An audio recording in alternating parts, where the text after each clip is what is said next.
আজি ইমান দিনে শ্যাম কানু হত্যাকাৰী ঘৈণীয়েক ক'ত আছিল? তেওঁ ক'ত আছিল? এতিয়া তেওঁ ওলাবলৈ সাৰ কেনেকৈ পালে? মই প্ৰথম দিনৰ পৰা কৈ আছোঁ, there has to be powerful person behind them. নহ'লে আজি তেওঁ ওলাব। মোক এটা আপোনালোকে পাহৰিছে, মই নাজানো, মই এতিয়াও কওঁ, কিন্তু মই গোটেই ৰাইজক এটা প্ৰশ্ন সুধিছোঁ, অসমীয়া ৰাইজৰ, অসমীয়া মহিলাখিনিৰ প্ৰশ্ন সুধিছোঁ। মোৰ কিন্তু কাণত বাজি আছে সেই হাঁহিটো। শ্যাম কানুৰ ঘৈণীয়েকে যেতিয়া জুবিন গাৰ্গ ঢুকুৱা খবৰটো পাই খিলখিলাই হাঁহিছিল, ৰাখিব পৰা নাই। মোৰ কাণত বাজি আছে, ৰাতি শুব নোৱাৰোঁ। আপোনালোকে পাহৰি গ'ল কিন্তু হাঁহিটো। আৰু সেইগৰাকীয়ে সেই হাঁহিছিল। আৰু সেনেকুৱা হাঁহি কেতিয়া ওলাই জানে? যেতিয়া বিজয় হয়, তেওঁলোক ছাকচেছ হৈছিল, সেইকাৰণে হাঁহি ওলাইছে। নহ'লে এজন নিজৰ ঘৰৰ ওচৰত দুশ্মন এজন ঢুকালেও আমি হাঁহি পোৱা নাই। কিন্তু সেই হাঁহিটো ফূৰ্তিৰ হাঁহি তাৰমানে। আৰু সেই হাঁহি থকা মানুহজনী এতিয়া বুকু ফুলাই ৰাইজৰ আগত ডাঙৰ ডাঙৰ কথা ক'ব আহিছে, আৰু আমি চবে চাই আছোঁ। আজি মনত আছে আপোনালোকে, এগৰাকী ভদ্ৰ মহিলা জুবিন ক্ষেত্ৰত কৈছিল, আছাম কা আদমি বহুত আচ্ছা হে। আজি অৰুণাচলত হোৱালে আমি নৰখিলোহেঁতেন, পিচ পিচকৈ কাটি পেলালোহেঁতেন এই হত্যাকাৰীকেইটাক। সেইষাৰ কথাও মোৰ মনত আছে। কিন্তু আমাৰ মানুহখিনিয়ে হাঁহিলে, জুবিন গাৰ্গ ঢুকাওঁতে খিলখিলাই হাঁহিলে। এতিয়া বুকু ফুলাই পেলাই ডাঙৰ ডাঙৰ কথা ক'ব আহিছে, আৰু আমাৰ ৰাইজে চাই আছে, ইয়াৰ থিয় হ'বলৈ দিছে, তেওঁৰ কথাই শুনি আছে। মই কৈছোঁ এইবোৰ দুখ লগা তাৰমানে। আৰু জুবিন গাৰ্গৰ যে আমি যে কৈ আছোঁ, শ্ৰদ্ধাঞ্জলি দি আছোঁ, জুবিন গাৰ্গৰ আত্মাৰ শান্তিৰ বাবে আমি চাকি জ্বলাই আছোঁ, ধূপ জ্বলাই আছোঁ। আত্মাই শান্তি পালেহে চাকি ধূপটো কামত আহিব। জুবিন গাৰ্গৰ আত্মাই ঘূৰি ফুৰিছে দুখত, যে মই ন্যায় পোৱা নাই। আৰু বেলেগে হাঁহি খিলখিলি কৰি ফূৰ্তি কৰিলে সেইবোৰ মানুহ এতিয়া বুকু খোলাই ৰখি আছে। আৰু কি কৈছে? আৰু প্ৰথম কথাটো মোৰ কথাত শ্যাম কানু ঘৈণীয়েক নিজে এৰেষ্ট হ'ব লাগিছিল নাই? এই শ্যাম কানু যিটো হেৰি পাতে, সিহঁতে প্ৰগ্ৰেম পাতে, এই যে নৰ্থ ইষ্ট ফেষ্টিভেল হওক আৰু কি ৰঙালী, তাৰে তেওঁ এটা পাৰ্টনাৰ হয় নাই ঘৈণীজনী? প্ৰত্যেকটো বস্তুতে তেওঁ চহী আছে নাই? প্ৰত্যেকটো একাউণ্টত। জুবিন গাৰ্গক কি কৰিছে তেওঁলোকে? জুবিন গাৰ্গক এষ্টাব্লিছ কৰিছিল, লাজ লগা নাই। জুবিন গাৰ্গক ব্ৰেণ্ড এম্বেচেডৰ পাতি পেলাই খাৰা কৰি থৈ পেলাই পইচা ঘটিছে। বিশ্ব দৰবাৰত প্ৰতিষ্ঠা। বিশ্ব দৰবাৰৰ তহঁতে স্পেলিংটো জান? Do you know' what Biswa Darbar is? সেই বিশ্ব দৰবাৰ তলে জুবিন গাৰ্গৰ, আৰু চবতকৈ যে কৈছে জুবিন গাৰ্গে ভাল পাইছিল, চবতকৈ বেয়া পোৱা মানুহটোৱে শ্যাম কানু মহন্ত আছিল। আজি জুবিন গাৰ্গে যদি শ্যাম কানু মহন্তক ভাল পায়, আজি লাষ্ট ৰঙালী জুবিনে যে সেই অশান্তি উৎপাতখন কৰিছিল, মনত আছে নে? গেটত ঘূৰি আহিছিল যে, সেই খংটো কিয় আছিল ভাল পোৱা মানুহটোৰ ঘৰত? মোৰ ঘৰত আহিলে জুবিন গাৰ্গে গেটত লাট মাৰিব নেকি? সেইবোৰ কথা জুবিন গাৰ্গে জানে, যে এওঁ জুবিন গাৰ্গক এটা পুতলা বনাই লৈছিল, পইচা ঘটা এটা ফটো, যে মোৰ ব্ৰেণ্ড এম্বেচেডৰ। কোনো মানুহক পইচা পাতি নিদিয়ে, আৰু সুধিলে কয় মোৰ পইচা, আৰু কোটি কোটি টকা। এইবাৰ ওলাবতো, SIT দিছে ন তেওঁলোকে, কিমান টকাৰ এটা ইভেণ্ট পাতে। আৰু আৰ্টিষ্টবোৰক কি কৰে? ষ্ট্ৰাগল কৰি তেওঁলোকক কি কৰে? এষ্টাব্লিছ কৰে, পইচা পাতি নিদিয়ে। আজিও মই কৈ আছোঁ, এতিয়া মোৰ হাতত প্ৰমাণ আছে। মই ড্ৰাইভাৰ, দুখীয়া ড্ৰাইভাৰকেইটাক মাতি আনিম। এতিয়াও এই গুৱাহাটীৰ খানাপাৰা প্ৰগ্ৰেমৰ সেই ড্ৰাইভাৰখিনি, গাড়ীখিনিয়ে পইচা পোৱা নাই আজিলৈকে। সেনেকৈ মইতো এজন দুজনৰ কথা কৈছোঁ। তেওঁলোকে জুবিন গাৰ্গক জীৱন বৰ ইউজ কৰিলে, আৰু জুবিনে এইবোৰ কথা গম পাই পোৱা নাই। সেই লাষ্ট যে অশান্তি কৰিছিল প্ৰগ্ৰেমৰ দিনা, সেই খঙতহে কৰিছিল। এই চব মিছা কথা, এই ফটোৱা কথাবোৰ নক'ব তাৰমানে। জুবিন গাৰ্গক কি বিশ্ব দৰবাৰত হেৰি কৰিব? হা? তেওঁলোকৰ ন্যায় কিয় ন্যায় লাগে? সেই হাঁহিটোৰ কাৰণে ন্যায় লাগে। আপুনি যে হাঁহিছিল খিলখিলাই, তাৰমানে জুবিন গাৰ্গক আমি হত্যা কৰিলোঁ কাৰণে আমাক ন্যায় লাগে তাৰমানে। আমাৰ কথাটো এটা, আৰু মই এতিয়া বুজি পোৱা নাই ৰাইজে কি কৰিছে, কথাখিনি উল্টা হ'লে। তেওঁলোকে এতিয়া ন্যায় বিচাৰিছে, জুবিন গাৰ্গে এতিয়া এনেকুৱা হৈছে, জুবিন গাৰ্গৰহে ফল্ট তাৰমানে। জুবিন গাৰ্গৰে এতিয়া ভুল হৈছে, তেওঁলোকক ন্যায় লাগে। মই কৈছোঁ আমি মানুহবোৰ বুজিছে, আমি মানুহবোৰ এই দুদিনীয়া। মোৰ কৈছোঁ ন, আপোনালোকে পাহৰিছে, ৰাইজ মনত ৰাখক, মোৰ কিন্তু এই হাঁহিটো কাণত বাজি আছে, আপোনালোকে পাহৰি গ'ল। জুবিন গাৰ্গে, মই কৈছোঁ ন, 1% ভাল পোৱা নাছিল। শ্যাম কানুকতো দেখিবই নোৱাৰিছিল। সি ইউজ কৰিলে জুবিন গাৰ্গক সদায়। জুবিন ব'লা তুমি ব্ৰেণ্ড এম্বেচেডৰ, তুমি নহ'লে নহ'ব। আৰু জুবিন গাৰ্গক দেখাই এতিয়া মোক এটা কথা কওকচোন, মই আৰু এটা আজি প্ৰশ্ন সুধিম, ইমান দিনে প্ৰশ্নটো সোধা নাই। এই 4টা যি হত্যাকাৰী, এই হত্যাকাৰীয়ে ছিংগাপুৰত গৈ পেলাই বস্তুটো কনচিকুৱেঞ্চ কৰিলে। প্লেন কোনে কৰিছিল? Who are the people who made the plane? আমাকতো কেবিনেটত কৈছিল ন, জুবিন গাৰ্গক হত্যা কৰা বহুত বছৰৰ পৰা এটা ষড়যন্ত্ৰ চলিছিল। সেই ষড়যন্ত্ৰ কৰা মানুহকেইজন ক'ত? হু আৰ দে? ষড়যন্ত্ৰ কৰা মানুহখিনি কোন? এইকেইটা 4টাই গৈ পেলাই তাতে গৈ পেলাই কামটো কৰিলে, যে এনেকৈ কৰিবি, এনেকৈ কামটো কৰিবি, জুবিন গাৰ্গক এনেকৈ হত্যা কৰিবি। কিন্তু সেই কৰিব কোনে কৈছিল? সেই মানুহবোৰ জানো ওলাল? এই মানুহবোৰ কেতিয়াও নোলায়। মই এইকাৰণে কৈছোঁ ইলেকশ্যন শেষ জুবিন গাৰ্গৰ ন্যায় শেষ আজি যদি এই কেছটো SIT নহয় CBI হ'ব লাগিছিল গুৰি শুদ্ধা চব কথা ওলাই গ'ল কিন্তু আজি CBI যদি এইটো কেছ ল'লেহেঁতেন গুৰি ওলাব নিদিয়ে কাৰণে চব মানুহ মনে মনে থাকিলে এই চাৰিটা পাৰিছে আজি মই কাৰোবাৰ পৰা আজি পইচা লৈছোঁ মানুহ এজন মাৰিবলৈ মই মানুহজন মাৰিলোঁ মই হত্যাকাৰী মোক চুপাৰীটো দিছিল কোনে সেইটো ওলাল জানো সেইটো কথা মই প্ৰশ্ন এই চাৰিটাই বাৰু কামটো কৰিলে কিন্তু সেই প্লেনটো বনাইছিল কোনে ইলেকশ্যন শেষ জুবিনৰ ন্যায় শেষ হ'লনে ভোটিং শেষ হোৱাৰ লগে লগে মানুহে জামিন ধাম ধুম আৰম্ভ হ'ল এতিয়া মই কথাখিনি কৈ আছোঁ সুধিব খুজিছোঁ যে ইমান যে ইলেকশ্যনৰ আগে আগে ইমান পলিটিকেল পাৰ্টিজ চবে জুবিনৰ ন্যায়ৰ কাৰণে ইমান লাগিলে তেওঁলোক ক'ত গ'ল এতিয়া ৱেৰ আৰ দে নাও মোৰ প্ৰশ্নটো সুধিছোঁ তেওঁলোকক চবেতো এইটো মুদ্দা ওলাই লৈছিল ন জুবিনক ন্যায়ৰ কাৰণে আমি কৰিম তাৰমানে ন্যায় পালে নেকি যে আপোনালোক যে চব মনে মনে হৈ গ'ল চ' সেইটো দুখ লগা যে মই তেতিয়াই কৈছোঁ কিন্তু আজি 2-3 মাহ আগতে চিঞৰি আছোঁ যে ইলেকশ্যন শেষ ন্যায় শেষ আজি তেওঁলোকৰ সাহটো আৰু ৱাই এইটো গোটেইটো প্লেন হয় নাই গোটেইটো প্ৰি প্লেন হয় নাই যে ইলেকশ্যন আগত নকৰিবি ইলেকশ্যন শেষ হোৱাৰ দিনাই জামিন কৰিবি ছেকেণ্ড কথা মোৰ আৰু এটা কথা বিৰাট দুখ লগা হ'ল কি কাৰ্বিসকল জংঘলী কাৰ্বিসকল হত্যাকাৰী লেংটা কাৰ্বি কাপোৰ নিপিন্ধা কাৰ্বি তেতিয়া আমিও ক'ব পাৰিলোহেঁতেন এনেধৰণে নহয়নে অসমীয়া ভাষীসকল ধৰ্ষণকাৰী হত্যাকাৰী নমস্কাৰ মই লিটজং ৰংভাৰ কাৰ্বি জনজাতিৰ এজন গৰ্বিত অসমীয়া আমাৰ সকলোৰে অসম আৰু আমি অসমৰ কাৰ্বি জনজাতি যুঁজাৰু আৰু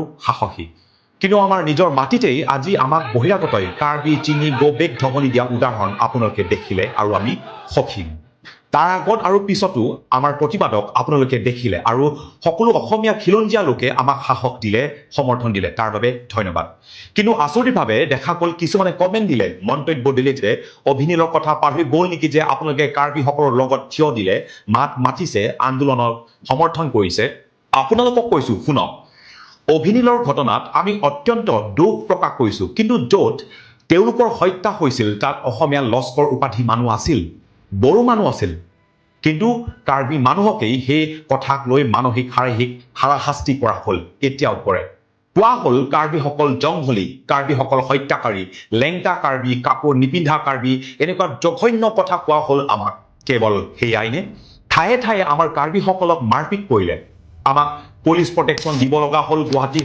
হোষ্টেলে কাৰণ আমি কাৰ্বি কিন্তু যেতিয়া এগৰাকী অকণমানি নাবালিকা কাৰ্বি ছোৱালী সুমিলা ৰংহাংপিক এজন বৰঠাকুৰ উপাধি মানুহে নিৰ্মমভাৱে ধৰ্ষণ কৰি জীয়াই জ্বলাই দিলে তেতিয়া আমিও ক'ব পাৰিলোহেঁতেন এনেধৰণে নহয়নে অসমীয়া ভাষীসকল ধৰ্ষণকাৰী হত্যাকাৰী বুলি আমিও তেনেকৈ আমাৰ খং তেওঁলোকৰ ওপৰত দেখুৱাব পাৰিলোহেঁতেন কিন্তু আমি দোষী বুলিয়ে গণ্য কৰিলোঁ সমগ্ৰ জাতিক দোষী দিব নোখোজো আৰু দিয়া নাই বাৰু গ'ল কথা গৈছিল আপোনালোকক কথা কেইটা ভাগ বতৰা কৰিলোঁ ভুল শুদ্ধ আপোনালোকে উপলব্ধি কৰিব বিচাৰ কৰিব কমেণ্ট দিব আমি আমাৰ মাজতে যুঁজ বাগৰ কৰি থাকিলে অসমখনক কোনে ৰাখিব আৰু কোনে সুৰক্ষা দিব বহিৰাগতৰ দপদপনি আপোনালোকে দেখিছে কাৰ্বি আংলঙত আমাৰ বিভিন্ন প্ৰান্তত অসমৰ বিভিন্ন প্ৰান্তত গতিকে আমি সকলো অসমৰ খিলঞ্জীয়া মানুহে একেলগে থিয় হৈ অন্যায়ৰ বিৰুদ্ধে মাত মাতিব লাগিব ইমান ধুনীয়া আমাৰ অসমখনৰ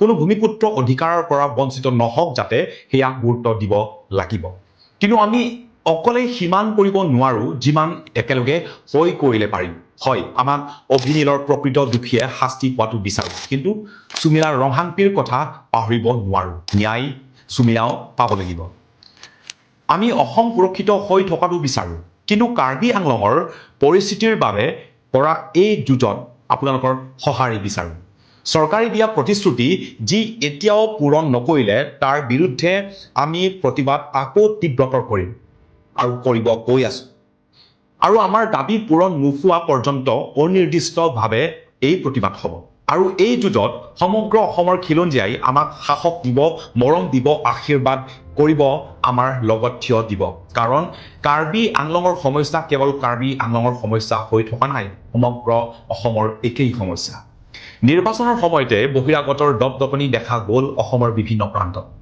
গতিকে খিলঞ্জীয়া বিৰোধী সকলোকে সকীয়াই দিব বিচাৰিছোঁ এইখন নতুন অসম জুবিন গাৰ্গৰ অসম কাকো খাতিৰ নকৰা অসম।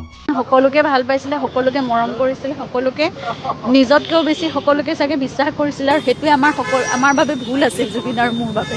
জুবিন গাৰ্গক নতুনকৈ কোনোবা পৰিচয় দিয়াৰ প্ৰয়োজন জানো আছে কাৰোবাক? তেওঁ এজন সূৰ্য আছিল, আমাক সকলোকে পোহৰ বিলাই আছিল সাংস্কৃতিক দিশত, সামাজিক দিশত। সেই মানুহজনৰ কথা আৰু কোনোবাই কিবা মন্তব্য দিয়াটো কোনো প্ৰয়োজনে নাই, মই নাভাবোঁ সেইটো। আমাৰ ফালৰ পৰা উকিলে কিছুমান যুক্তি দাঙি ধৰি আছে, কিন্তু 2:30 বজাতহে আচল কামখিনি আৰম্ভ হ'ব। সেইকাৰণে মই এতিয়া গৈ পেলাই আকৌ আহিমগৈ 2:30 বজাত।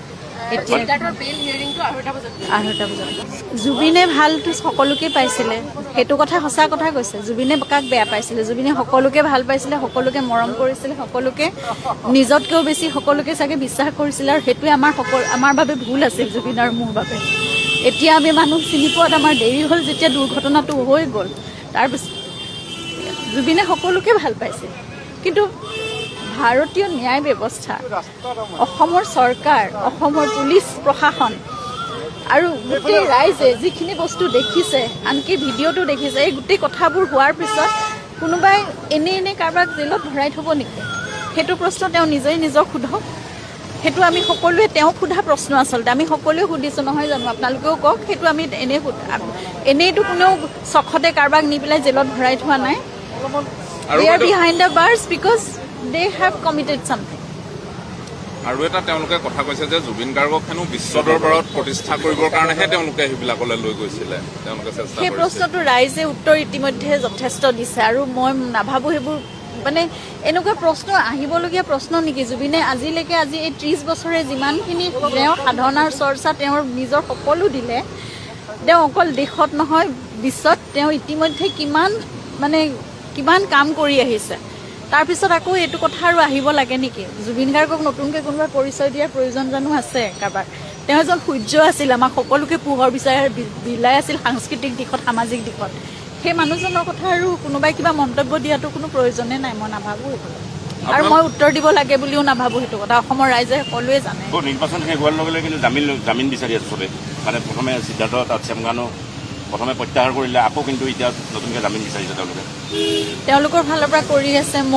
মই বিশ্বাসী এতিয়াও আমাৰ আইন ব্যৱস্থা, ন্যায় প্ৰক্ৰিয়াত, আৰু আমাৰ যি প্ৰজিকিউশ্যনৰ টীমটো তেওঁলোকে যথেষ্ট বলিষ্ঠভাৱে নিজৰ যিখিনি কৰিব লাগে তেওঁলোকে কৰি আছে। গতিকে আমিতো মনত এটা বিশ্বাস ৰাখি আমাৰ ন্যায় ব্যৱস্থাত আমি সাধাৰণ মানুহে সেইটোৱে কৰিব পাৰোঁ। গতিকে সেইমতে আমি আহি আছোঁ, এটা বিশ্বাস ৰাখি কৰি আছোঁ, এতিয়াও আশা আছে।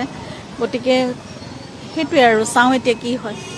আচ্ছা, আপোনালোকে জুবিন গাৰ্গৰ যিখিনি বস্তু একাউণ্ট খোলাকে ধৰি এইখিনিৰ কাৰণে আবেদন দাখিল কৰিছে নেকি কোৰ্টত? একাউণ্ট খোলা মানে তেওঁৰ যিটো একাউণ্টৰ সেই বস্তুখিনি বিচাৰি এতিয়া মানে ছাকচেছনৰ কাৰণে এটা প্ৰক্ৰিয়া আছে দীঘলীয়া। আচলতে আমি সেই বস্তুবোৰ এতিয়া নাজানিছিলোঁ। আজিও মোৰ ছেশ্যন কোৰ্টত আছিলে এটা প্ৰক্ৰিয়া। গতিকে সেইখিনি কৰিবলৈ আৰম্ভ কৰা হৈছে, আৰু বহুত দেৰি হ'ল। মই আচলতে মানসিকভাৱে নিজে সাজু নাছিলোঁ আগবাঢ়িবলৈ কামবোৰত। পলমকৈ হ'লেও এতিয়া আৰম্ভ কৰিছোঁ। যিখিনি তেওঁ মানে সকলোখিনি যিখিনি তেওঁ নিজে কৰিছিলে, উপাৰ্জন কৰিছিলে, তেওঁ যিখিনি নিজে অনুষ্ঠান প্ৰতিষ্ঠানো গঢ় দিছিলে, তেওঁ সদায় কৈ থৈ গৈছে যে মানুহৰ কাৰণে মই দি থৈ যাম। আৰু তেওঁৰ আদৰ্শ সৰুগত কৰিয়ে মই যিমানখিনিলৈকে পাৰোঁ মোৰ সামৰ্থ্য অনুসৰি মই সেইখিনি কৰিম। তেওঁৰ আশা মই যিমানখিনিলৈকে পাৰোঁ মই সেইখিনি পূৰণ কৰিবলৈ চেষ্টা কৰিম। নমস্কাৰ, মই মনালিছা গগৈ। কমলপুৰৰ বৰ্তমানৰ যিগৰাকী বিধায়ক আৰু বৰ্তমানৰ এইবাৰৰ বিজেপিৰ যি প্ৰাৰ্থী, তেওঁৰ এটা অডিঅ' ভাইৰেল হৈছে। এই ভাইৰেল হোৱা অডিঅ'টোৱে তেওঁ হতাশগ্ৰস্ততাক প্ৰমাণ কৰিছে।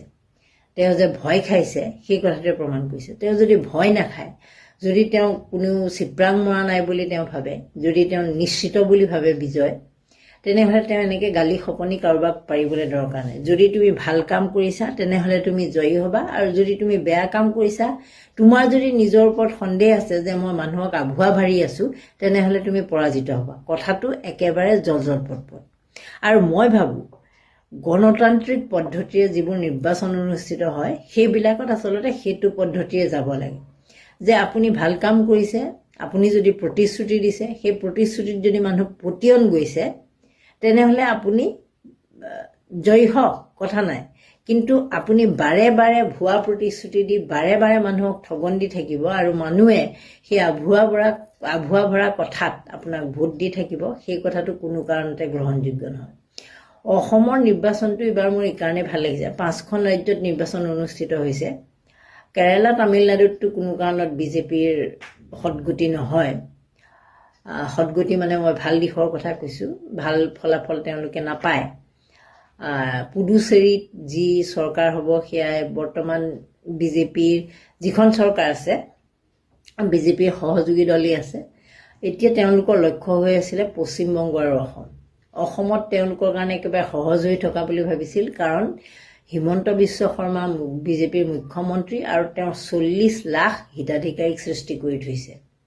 গতিকে বিজেপিৰ কাৰণে ভাবিছিলে যে হিমন্ত বিশ্ব শৰ্মাই বিগত দিনবিলাকত নৰেন্দ্ৰ মোদীক মাতি আনি পেলাই এবাৰ বিহু বিনন্দিয়া পাতিলে, এবাৰ আপোনাৰ ঝুমুৰ বিনন্দিনী পাতিলে, তাৰপিছত আমাৰ বড়োসকলৰ বাগৰুম্বা নৃত্য পাতিলে। এনেকৈ যিবোৰ কৰি আছিল সেইবিলাক দেখি নৰেন্দ্ৰ মোদীহঁতে ভাবি লৈছিল যে হিমন্তই যি চলাই আছে চৰকাৰ, একদম ফাটাফাটি চৰকাৰ, অসমত আৰু হিমন্তক লৈ চব ছেটিছফাইড, কোনো ডিছেটিছফাইড মানুহেই নাই। কাৰণ দেশকৈ আপোনালোকে চাওক যে বিহু বিনন্দিয়া পাতোতে এইটো অসমীয়া যিখিনি মূলসুঁতিৰ অসমীয়া সেইখিনিক তেওঁ ৰিপ্ৰেজেণ্ট কৰা বুলি বুজাই দিছে। বড়োসকলৰ কথা বাগৰুম্বাৰ কথা কওঁতে তেওঁ বড়োসকলৰ কথা বুজাই দিছে যে বড়ো জনগোষ্ঠী এটা বৃহৎ জনগোষ্ঠী আৰু মোৰ লগত আছে, গতিকে তেওঁলোক আহিছে নাচিছে। আৰু চাহ জনগোষ্ঠীৰ কথাটো দেখাই দিছে যে চাহ জনগোষ্ঠীৰ এইখিনি মানুহ সেইটো এটা বৃহৎ জনগোষ্ঠী আৰু সিহঁতো মোৰ লগত আছে, এনেকৈ বুজাই দিয়া হৈছে। আৰু বুজাই দিয়া কথাটো তেওঁলোকেতো আৰু এটাকৈ নৰেন্দ্ৰ মোদীয়ে হওক বা অমিত শ্বাহে হওক এটাকৈ কোনো মানুহৰ লগত কথা পাতি পোৱা নাই। গতিকে যিটো দেখিছে পিকচাৰেশ্যন, যিটো সন্মুখত দেখুওৱা হৈছে, যেনেকৈ অভিবাদন জনোৱা হৈছে, যেনেকৈ নৰেন্দ্ৰ মোদী আহিলে ৰাস্তাত মানুহে অভিবাদন জনায়, এইবোৰ দেখি তেওঁলোকে ভাবি লৈছিল যে অসমত আৰু বিজেপিৰ কাৰণে টেনশ্যন নাই। কিন্তু যেতিয়া হৈ গ'ল নিৰ্বাচন, হৈ যোৱাৰ পিছত মই টেনশ্যন আছে বুলি এতিয়াও কোৱা নাই বিজেপিৰ কাৰণে, কিন্তু আপোনালোকে নিজে ভাবি চাওক, যিসকলে যদি কোনোবাই চায় ভিডিঅ'টো, যে আপোনালোকে নিজে ভাবি চাওক তেওঁলোকৰ হতাশগ্ৰস্ততাটো প্ৰমাণ হৈছেনে নাই। ৰঞ্জিত দাসৰ কথাটোকে চাওক, ৰঞ্জিত দাসে সেই গাদ্দাৰ কিবা কিবি সেইবোৰ লিখি থাকিব লগাইছে খণ্ড বাই খণ্ড। এইফালে দিগন্ত কলিতাটো এক প্ৰকাৰ মই বলিয়া আখ্যা দিছোঁ, বলিয়া মেণ্টেলি তেওঁ এনেকুৱাই হৈ গৈছে যে কোনো জনপ্ৰতিনিধিয়ে তেনেকৈ মানুহক হুমকি নিদিয়ে। যিটো হুমকি, সেই হুমকিটো ভয়ংকৰ হুমকি। এইটো গণতান্ত্ৰিক দেশ এখনত আচলতে কোনো কাৰণত গ্ৰহণযোগ্য নহয়। শুনি থকাজনেও শুনি আছে আৰু তেওঁ যেনেকৈ ক'ব লাগে তেনেকৈ কৈ আছে, যি ক'ম বুলি ভাবিছে তেনেকৈ কৈ আছে। এইটো কিন্তু কোনো কাৰণত আচলতে গ্ৰহণীয় নহয়। সেয়া দিগন্ত কলিতাই হওক বা বেলেগ কোনোবা কলিতাই হওক, এই কথাটো গ্ৰহণযোগ্য নহয় আৰু সেইটো মানি লোৱা উচিত নহয়। কমলপুৰৰ মানুহবিলাকে যদি এতিয়াও দিগন্ত কলিতাক সমৰ্থন কৰি ভাবি আছে, আপোনালোকে আপোনালোকৰ জনপ্ৰতিনিধিৰ চৰিত্ৰটো গম পালে। আজি তেওঁৰ ক্ষেত্ৰত কোনোবা শৰ্মাজনৰ ক্ষেত্ৰত হৈছে, কালিলৈ আপোনালোকৰ ক্ষেত্ৰতো হ'ব। তাৰমানে তেওঁ এনেকুৱা দেখাইছে যে তেওঁ অপ্ৰতিৰোধ, তেওঁ বিনা প্ৰতিদ্বন্দ্বিতাৰে পাৰিলে নিৰ্বাচিত হ'ব লগা ব্যক্তি। তোমাৰ যদি ইমান তুমি ভাল কাম কৰিছা, ইমান যদি তুমি গোটেই কমলপুৰ সলনি কৰি পেলাইছা, তুমি কিয় দাবী হুমকি দিব লাগে? মানুহে এনেই ভোট দিব নহয়। ভোট দিবলৈ যাওঁতে সেই যে শৰ্মা বোলা মানুহজনে কাকো আঙুলিত ধৰি টিপোৱাগে নাই যে এইটোত টিপামা নহ'লে তোক বন্দুক দি ইয়াত মাৰি দিম বুলি তোক ভয় খুৱাগে নাই। গতিকে সিদ্ধান্তটো মানুহজনে যেনিবা ক'লে যে তই ভোট নিদিবি, দিগন্ত কলিতাক ভোট নিদিবি, কিন্তু সেই মানুহজনক কৈ পঠোৱা মানুহজনে টিপাটো মাৰোঁতে সেই হেৰিটোৰ ভিতৰত কিন্তু ঘৰটোৰ ভিতৰত তেওঁ অকলে আছিল। গতিকে তেওঁ যদি বিচাৰে দিগন্ত কলিতাকে ভোটটো দিব পাৰে, কিন্তু কিবা অসন্তুষ্টি আছে, তেওঁৰ কিবা বিসম্বাদ আছে, তেওঁৰ কিবা প্ৰতিষ্ঠান বিৰোধী ঢৌ আছে। বিগত দিনবিলাকত হয়তো কিবা অত্যাচাৰ কৰিছিল, কিমান বা উফাইদাং মাৰিছিল, কিমান বা কি কৰিছিল, কিমান অভিযোগ আছে, সেই কথাবোৰৰ কাৰণে তেওঁলোকে আচলতে ভয় খাইছে। আপোনালোকে মুখ্যমন্ত্ৰী হিমন্ত বিশ্ব শৰ্মা, এফালে পীযুষ হাজৰিকা, এনেকৈ দুজনমানক বাদ দি আপোনালোকে যদি ভালকৈ অসমৰ বাকীখিনি সমষ্টিত চায়, তেওঁলোকৰ কেণ্ডিডেটখিনি বিশেষকৈ 89 দিছিলতো, বাকী 85 মান সমষ্টিতে তেওঁলোক কিন্তু বিৰাট টেনশ্যনত আছে, নিশ্চিত বুলি কোনো থাকিব পৰা নাই। সেয়া লাগিলে সেইফালে লখিমপুৰৰ ঋষিৰাজ হাজৰিকাই হওক বহুত কোটি টকা খৰচ কৰিছে, বহুত টকা খৰচ কৰিও তেওঁ এতিয়াও এটা বিনিদ্ৰ ৰজনী ইলেকশ্যন যোৱাৰ পৰা কটাব পৰা নাই যে মই জিকিমেই বুলি। তেওঁৰ কথা হ'ল সেয়া। আৰু ভূপেন বৰা আৰু প্ৰদ্যুৎ বৰদলৈ এই দুটা মানুহক যদি এইটো বিহপুৰীয়া আৰু দিছপুৰৰ মানুহে জিকায়, তাতকৈ মই ভাবোঁ আৰু মূৰ্খামি পৃথিৱীত নাই। কাৰণ বিজেপিৰ মানুহেও তেওঁলোকক জিকাব নালাগে, বাকীসকলেতো জিকাব নালাগে নৰ্মেল মানুহে, মানে কোনো কাৰণত এনেকুৱা এই দুজন মানুহক জিকাব নালাগে। মানে তেওঁলোক আচলতে যোগ্য নহয়। কাৰণ গাদ্দাৰ যিটো ৰঞ্জিত দাসে গাদ্দাৰ বুলি কৈছে, তাতকৈ ভয়ংকৰ গাদ্দাৰ এই দুজন, তাৰপিছতহে বেলেগবোৰ গাদ্দাৰীৰ কথা আহে। আজি দেখিছোঁ ৰঞ্জিত দাসৰ সেই একেই খণ্ড বাই খণ্ড লিখি আছে, তেওঁৰো সেই একেই পোষ্ট। মানে য'তেই গৈছে তাতেই এই ধৰণৰ কথা বতৰাবোৰ তেওঁলোকৰ মাজত চৰ্চা হৈছে। আচলতে তেওঁলোকে যে গাদ্দাৰ, চিপৰাং এই শব্দবোৰ যে ব্যৱহাৰ কৰিছে, এইবোৰ একেবাৰে অপ্ৰাসংগিক আৰু অপ্ৰয়োজনীয়। কাৰণ চিপৰাং যদি মাৰিব লগা হৈছে, কিয় মাৰিছে সেই প্ৰশ্নটো আটাইতকৈ ডাঙৰ কথা। চিপৰাং মাৰিব লগা কিয় হৈছে? কাৰণ তেওঁৰ ওপৰত সন্তুষ্ট নহয়। তেওঁ যদি ভাল কাম কৰে, কনফিডেন্স যদি 100% তেওঁৰ ওচৰত আছে, আজি এই খুমটাৰ বিধায়কজনে ভোট বিচাৰিছে কোনটো মডেলত? তেওঁ বিচাৰিছে যে আপোনালোকক মই একো নকওঁ, আপোনালোকে যদি ভাবিছে মোক উপযুক্ত বুলি ভোট দিব। তেওঁ বিচাৰিছে সেইটো হেৰিয়াত। তেওঁ এজন একেবাৰে নিশ্চিত বিজয় সন্মুখীন হ'ব, তেওঁ মানে জিকাটো নিশ্চিত। তেওঁ সেই কনফিডেন্সটো 100% আছে, গতিকে তেওঁ তেনেধৰণে কৈছে। এওঁলোকে দাবী, হুমকি, কিবা কি নাম চিপৰাং মাৰিছে, গাদ্দাৰী কৰিছে, এই শব্দবোৰ নাখাতে নহয়। মই আজি কোনোবা এটা দলক সমৰ্থন কৰি আছোঁ, মই ধৰি লওক বিজেপিক ঘূৰ সমৰ্থন কৰি আছিলোঁ, প্ৰাৰ্থীজন মোৰ ভাল নালাগিল, মই সমৰ্থন নকৰিব পাৰোঁ। তাৰ কাৰণে মই চিপৰাং গাদ্দাৰ কেনেকৈ হ'ম? মোৰ সেইটো ব্যক্তিগত অধিকাৰ। গণতান্ত্ৰিক দেশ এখনত মই কাৰোবাক সমৰ্থন কৰোঁ বা নকৰোঁ, সেইটো মোৰ ব্যক্তিগত অধিকাৰ। সেইটোত কোনেও কাকো ফ'ৰ্চফুলি কৰাব নোৱাৰে, কৰিব নোৱাৰে। যদি কৰিছে, সেইটো গণতান্ত্ৰিক দেশত আমি আমাৰ মৰ্যাদা হেৰুৱাইছোঁ, মৌলিক অধিকাৰ আমি হেৰুৱাই পেলাইছোঁ। মোৰ ভাল লগা মানুহজনক মই ভোট দিম, ভাল লগা মানুহগৰাকীক মই ভোট দিম। তাৰ কাৰণে কোনোবাই মোক আহি ফ'ৰ্চ কৰিব, কোনোবাই মোক টকা দিব, টকা দিলে মই ল'ম। সেইখিনি যদি মোক টকা দিছে, বোলে দে তুমি 100 টকা এটা লোৱা, তোমাক চাহ খাবলৈ দিলোঁ, যাওঁতে তুমি ভোটটো আমুকক দি যাবা, ল'ব লাগিব যদি তুমি ইমান যাচিয়ে দিছা। এইবাৰ ভোটাৰসকলে তেনেকুৱা এটা ভূমিকা লৈছে। বেছিভাগ ভোটাৰৰ ক্ষেত্ৰতে মই বিশেষকৈ নামনি অসমৰ যিমানবোৰ মই ভোটাৰৰ লগত কথা পাতিছোঁ, তেওঁলোকে এটা কথাই কৈছে যে হয় দিছে আমাক। বহুতবোৰ ভোটাৰে কৈছে যে আমাক দিছে, আমাক হিতাধিকাৰী আঁচনি দিছে, আমাক এই মহিলা উদ্যমিতাৰ ধন দিছে, আমাক ঘৰো দিছে, কিন্তু আমি তেওঁক বিচৰা নাই। এইবাৰ আমি আকৌ পুনৰবাৰ বিচৰা নাই। যি হ'ব দেখা যাব। এনেকুৱাকৈ মানে নিজে ৰিস্ক লোৱা, মানে তেওঁলোকে ইমানলৈকে ৰিস্ক লৈছে যে ইমানখিনি পোৱাৰ পিছতো তেওঁলোকে ভোট দিয়া নাই। তেনেকুৱা চাইলেণ্ট ভোটাৰ এইবাৰ আছে, যিটো কাৰণে এইবাৰ দিগন্ত কলিতাৰ মাইকীয়ে কেছ দিয়াৰ পিছত মানে মতাক এনেকৈ উঠাই আনি গোটেই ৰাস্তাই মাৰি মাৰি আধা মৰা কৰি অনাৰ পিছত 109 ছেকশ্যন লগোৱা, এনেকুৱা বহুত কেছ আছে। মানে চব থানাতে আছে। মাইকীয়ে মতাৰ ওপৰত দিয়া কেছ কাকো দেখা নাই। এনেকৈ যে উঠাই আনি মানে 18খন গাড়ী, আৰু এখন দুখন নহয়, পুৰা ডকাইতৰ নিচিনা মানে মোৰ ঘৰলৈকে গৈছে। মই 18খন দেখা নাই, 10খন গাড়ী দেখিছোঁ। 10খন গাড়ী গৈ লগে লগে মোৰ গেটৰ ওপৰেৰে পাৰ হৈছে, পাৰ হৈ তলা ভাঙিছে। তাৰপিছত মানে গেট খুলি ল'ৰাক উলিয়াই আনিছে। মাৰপিট কোনে কৰিছে? পুলিচে মাৰিছে। কোনে মাৰিব? মাৰিছে ভিক্টৰক মাৰিছে। কেতিয়া মাৰিছে? কেনেকৈ মাৰিছে? ৰাস্তাত মাৰিছে, দেখা মানুহে কৈছে। কাৰণ থানাৰ ভিতৰততো মাৰিব নোৱাৰে, CC কেমেৰা থাকে, গতিকে বাহিৰত মাৰিছে। আৰু আপোনালোকে প্ৰথম দিনাৰ ভিডিঅ'টো দেখা নাই জানো? পৰহি দিনা ৰাতিপুৱা যে সেয়া হৈছিলে, ছেমিম আহমেদ নামৰ ল'ৰাটোৱে যে 3জনী ছোৱালী মাৰিছিলে, সেই ছেমিম আহমেদ স্কৰডেমিৰ মতিয়াৰ ৰহমানৰ মানে একেলগে সিহঁতে স্কৰডেমি চলোৱা কি কয় পাৰ্টনাৰ আছিলে। আৰু সেই মতিয়াৰ ৰহমানৰ লগতে তাৰ ঘনীয়েকৰ ৰিলেশ্যন আছিলে, ভিক্টৰৰ ঘনীয়েকৰ, যাৰ কাৰণে ছেমিম আহমেদে কেনেকৈ 3জনী ছোৱালী মাৰিব পাৰিলে? আজি ঘনীয়েকে ভিক্টৰৰ ওপৰত ব্লেম কেছ দিছেতো, সেইবিলাকে প্ৰমাণ। শামীমৰ লগত সম্পৰ্ক আছিল। স্বামীমাৰ লগত সম্পৰ্ক নাই, মই স্বামীমাৰ লগত সম্পৰ্ক থকা বুলি কোৱা নাই, যে মতিয়াৰ ৰহমানৰ কথা কৈছোঁ।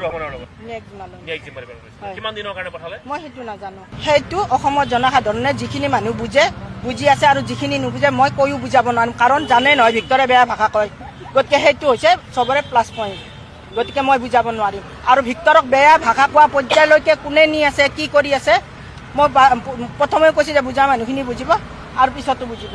বেয়া ভাষা কোৱাটো কোনো মাক বা ড্ৰিংকছ কৰাটো কোনো মাকে সহ্য নকৰে, সেইটো ক্ষেত্ৰত মই নিৰ্দোষী বুলি নকওঁ। কিন্তু যিটো কাৰণত ভিক্টৰক আনি এৰেষ্ট কৰিলে মই দেখা নাই, যোনে দেখিছে সেয়া কৈছে। 10খন গাড়ী গৈছে, 10খন গাড়ীত ক'ৰ আৰু কি গৈছে মই কেনেকৈ গম পাম? মাইকীয়ে কেছ দিয়াৰ পিছত মানে মতাক এনেকৈ উঠাই আনি গোটেই ৰাস্তাই মাৰি আধামৰা কৰি অনাৰ পিছত 109 ছেকশ্যন লগোৱা, এনেকুৱা বহুত কেছ আছে, মানে চব থানাতে আছে। মাইকীয়ে মতাৰ ওপৰত দিয়া কেছ কাকো দেখা নাই, এনেকৈ যে উঠাই আনি মানে 18খন গাড়ী, আৰু এখন দুখন নহয়, পুৰা ডকাইতৰ নিচিনা মানে মোৰ ঘৰলৈকে গৈছে। মই 18খন দেখা নাই, 10খন গাড়ী দেখিছোঁ। 10খন গাড়ী গৈ লগে লগে মোৰ গেটৰ ওপৰেৰে পাৰ হৈছে, পাৰ হৈ তলা ভাঙিছে, তাৰপিছত মানে গেট খুলি ল'ৰাক উলিয়াই আনিছে। মাৰপিট কোনে কৰিছে? পুলিচে মাৰিছে। কোনে মাৰিব? মাৰিছে ভিক্টৰক মাৰিছে। কেতিয়া মাৰিছে, কেনেকৈ মাৰিছে? ৰাস্তাত মাৰিছে, দেখা মানুহে কৈছে, কাৰণ থানাৰ ভিতৰততো মাৰিব নোৱাৰে, CC কেমেৰা থাকে, গতিকে বাহিৰত মাৰিছে। আৰু আপোনালোকে প্ৰথম দিনাৰ ভিডিঅ'টো দেখা নাজানো, পৰহি দিনা ৰাতিপুৱা যে সেয়া হৈছিলে, ছেমিম আহমেদ নামৰ ল'ৰাটোৱে যে 3জনী ছোৱালী মাৰিছিলে, সেই ছেমিম আহমেদ স্কৰডেমিৰ মতিয়াৰ ৰহমানৰ। मैंने जिला अध्यक्ष मोहनलाल जी से कहा कि मुझे आपसे कुछ बातें करनी हैं अपने पद को लेकर, तो मोहनलाल जी ने कहा कि ठीक है, आइए बैठते हैं, बात करते हैं। इन्होंने मुझे बुलाया, मैं गई भी, अपनी बात रखने के लिए, करने के लिए मैं गई भी। चूंकि मुझे भी काम कर रही थी तो आगे बढ़ने की लालसा तो हर किसी को होती है, मुझे भी थी। मोहनलाल जी ने मुझसे कहा कि दीपाली जी, मैं आपको जिला उपाध्यक्ष बना दूंगा, तो आप मुझे क्या देंगे? मैंने कहा, भाई साहब, मेरे पास देने के लिए कुछ नहीं है, क्योंकि अभी अभी मेरा घर मकान बिक चुका है, आपको पता है। मेरे पति का भी काम धाम बंद सा चल रहा है, आपको पता है। मैं आर्थिक रूप से इतनी कमजोर हूं कि मैं आपको कुछ दे नहीं सकती। मोहनलाल जी ने कहा, अरे दीपाली जी, आपके पास देने को बहुत कुछ है। मैंने कहा, भाई साहब, मैं समझी नहीं, कहना क्या आप चाहते हैं? इन्होंने कहा, आप समझदार हैं, आपको मुझे बताने की आवश्यकता नहीं है, आप इशारों को समझिए। मैंने कहा, भाई साहब, मैं ना तो इशारों में बात करती हूँ, ना मुझे समझ में आता है ये सब।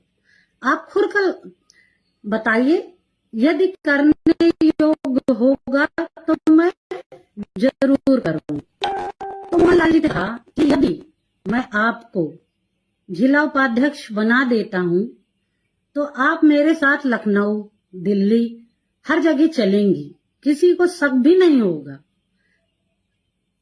बस एक बार मैं कैसे इस बात को बोलूं, मुझे खुद समझ में नहीं आ रहा है। इस जैसे नीच व्यक्ति को क्या कहूं मैं? इसने कहा, बस एक बार मेरे साथ हम बिस्तर हो जाइए।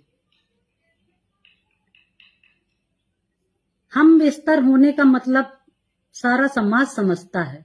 इनकी इतनी गंदी भावना जो मुझे महीनों से कचोट रही है, मैं किसी से कह नहीं पा रही थी, शांत थी। मैंने कहा, भाई साहब, आपके घर में भी बहू बेटियां हैं, ऐसी बातें की जाती हैं? आप बहनों के प्रति ऐसी धारणा रखते हैं?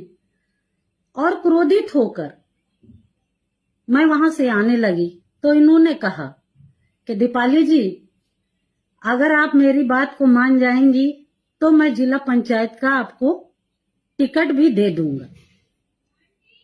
मैं लालची महिला नहीं हूं, इसलिए मैं शांत होकर गुस्से में लाल होकर वहां से वापस अपने घर गई।